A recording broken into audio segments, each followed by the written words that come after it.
नजर। माँ, माँ। अरे क्या माँ माँ कर रहा है? बकरी का बच्चा है क्या?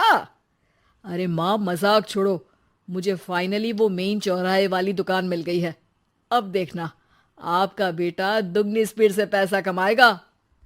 उफ़, ये क्या? मेरी ऑनलाइन मेकअप क्लास चल रही है। इतनी जोर से क्यों बोल रहे हो आप दोनों?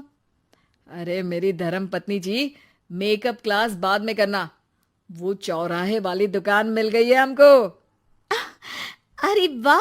रुको, मैं अपनी माँ को फोन लगाकर बता देती हूँ। अरे मैं भी अपने रिश्तेदारों को बता देती हूँ। कितनी खुशी की बात है। हाँ हाँ, मैं भी अपने दोस्तों को बता देता हूँ। एक हफ्ते बाद रजिस्ट्री है। बस, घर में खुशी का मौका था। उन तीनों ने अपने अपने फोन उठाए और लोगों में बात फैलाना शुरू कर दिया। और रही सही कसर, श्वेता बहू ने अपने पड़ोस में सबको बताकर कर दी।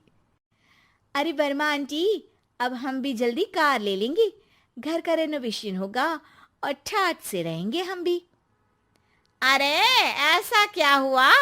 लॉटरी बाटरी लग गई है क्या? अरे, इस बार चौराहे वाली मॉल में हमको भी दुकान मिल गई है। दुकान नंबर 21, जो एकदम चौराहे पर है। अब ग्राहक बढ़ेंगे तो आमदनी भी बढ़ेगी ही ना। अरे वाह, कितनी खुशी की बात है। मैं बहुत खुश हूँ तुम्हें इतना खुश देख के। बाकी एक बात कहूँ, सबको मत बताते फिरना। किसी की नजर लग जाएगी तो खुशी की खबर वापस लौट जाएगी। हैं? ऐसे थोड़ी ना होता है। अब डरा रही हो। अरे सही कह रही हूँ। काली नजर कहते हैं इस चीज को, जब आप किसी को कुछ बताओ और वो काम बिगड़ जाए। अरे लेकिन मैं तो। तुमने सबको बता दिया ना? हाँ, फोन लगा लगा के। अब बच के रहना। काली नजर बड़ी खतरनाक होती है। श्वेता इतनी खुश रहती है कि वो वर्मा आंटी की बात पर ध्यान ही नहीं देती, जबकि पड़ोस में और भी लोगों से खुशी की खबर शेयर करती रहती है। अगले दिन राजेश बहुत दुखी होकर घर आता है। अरे बेटा, क्या हुआ? मुंह क्यों सूजा हुआ है? मधुमक्खी ने काट लिया क्या? माँ, वो दुकान किसी और के पास चली गई। किसी ने ज्यादा भाव लगा दिया। अरे पर बात तो आपसे हुई थी ना उस दुकान वाले की। हाँ, आज मैं टोकन अमाउंट देने गया था, तब मुझे पता चला। कोई आकर सुबह मुझसे पहले ही ज्यादा अमाउंट दे गया। हम्म, काली नजर। क्या? क्या कहा? वर्मा आंटी ने समझाया था कि किसी को बताना मत, वरना काली नजर लग जाएगी। अच्छा, तुम्हें उनकी बात मान लेनी चाहिए थी। उनकी बात मान लेती, लेकिन उसके पहले ही सबको बता चुके थे ना हम तीनों। अरे अगली बार से ध्यान रखेंगे। कोई भी नई चीज होगी तो किसी को नहीं बताएंगे। तीनों कुछ दिन ऐसे ही रहते हैं, पर एक दिन श्वेता को एक मेल आता है। राजेश, मेरा ऑनलाइन मेकअप कोर्स कंप्लीट हो गया। अब मैं खुद का पार्लर खोल सकती हूँ। अरे वाह, अपने मोहल्ले में ही खोलते हैं।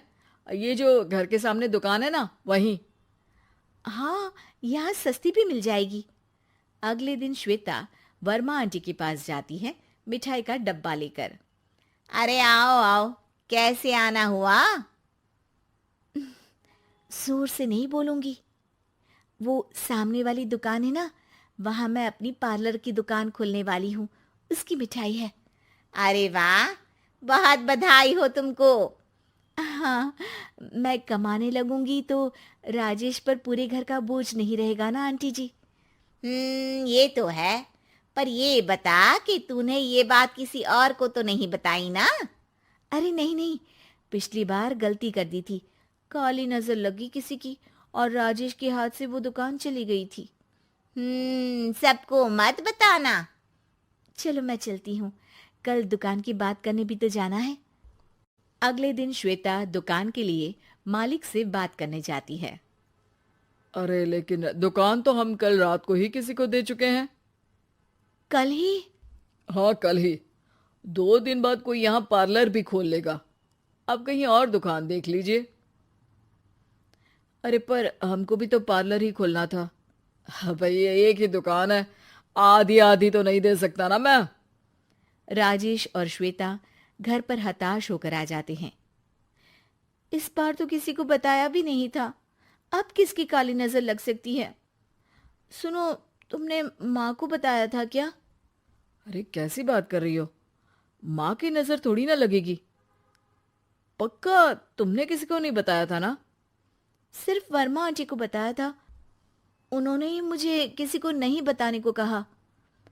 अरे यार, तुम भी सही हो, मेरी माँ को नहीं बताने को कह रही हो, पर वर्मा आंटी को बताना तुम्हें जरूरी लगा। अरे वर्मा आंटी ने ही तो काली नजर के बारे में बताया था ना, वो हमेशा हमारा भला ही तो चाहती हैं। मेरी माँ भी हमारा भला ही चाहती है। अरे पर चिल्ला क्यों रहे हो? बात नहीं कर सकते क्या आराम से? नहीं आता वो आराम से बात करना, और करना भी नहीं चाहता हूं मैं। दुकान जाने का दुख गुस्से में बदल गया था और राजेश और श्वेता में बात बंद हो गई थी। 2 दिन बाद मोहल्ले में पार्लर का इनॉग्रेशन हुआ, जिसमें मोहल्ले के सभी लोगों को बुलाया गया, पर श्वेता, राजेश और माँ नहीं जाते। माँ, अंदर आ जाओ, क्या देख रही हो? अरे नया पार्लर देख रही हूं अपने आंगन से। देखो, माँ को दूसरे का सुख देखने में कितना मजा आ रहा है, मेरा दुख नहीं दिख रहा इन्हें। यहाँ मेरा पार्लर भी तो हो सकता था। अरे चुप रहो यार, हर बात में लड़ाई क्यों ढूंढ रही हो? राजेश और श्वेता फिर बहस करने लगते थे। तभी माँ ने दोनों को बाहर बुलाया। अरे जरा देखो तो, दुकान चलाने वाले का बोर्ड पर नाम क्या लिखा है? श्रुति वर्मा। गाड़ी निकाले बेटा, हमें कहीं जाना है। काली नजर का इलाज कराने? राजेश अपनी बाइक निकालता है। तीनों ट्रिपलिंग कर रहे हैं। माँ राजेश को उस मॉल वाली दुकान पर लेकर जाती है जहां राजेश अपनी दुकान खोलने वाला था।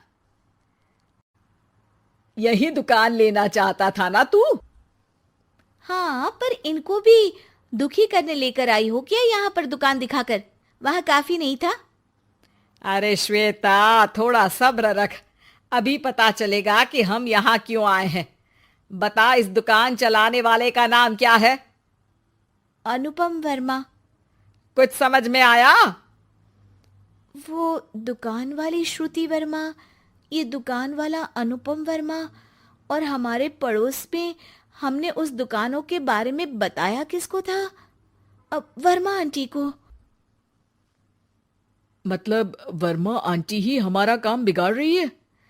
नहीं नहीं, ऐसा नहीं हो सकता, ये बस इत्तेफाक है। राजेश अपना फोन निकालता है और श्रुति वर्मा और अनुपम वर्मा के नाम फेसबुक पर सर्च करता है, जहां ये दोनों ही वर्मा आंटी के रिश्तेदार होते हैं। श्वेता को समझ में आ जाता है कि वर्मा आंटी की ही नजर खाली नजर है। अब क्या करना है? कोई भी खुशी की खबर हो तो काली नजर से बचना है, यानी वर्मा आंटी से बचना है। अरे पर मुझे ये समझ में नहीं आया कि वो हमारे साथ ऐसा क्यों करेंगी। अरे बेटा, एक सीख है, दूर के आदमी को आपकी तरक्की से कम परेशानी होगी, पड़ोसी को ज्यादा। दोनों माँ की बात में हामी भरते हैं और अगला काम चुपचाप करने की कसम खाते हैं, ताकि आगे से वर्मा आंटी कोई काम ना बिगाड़ सके।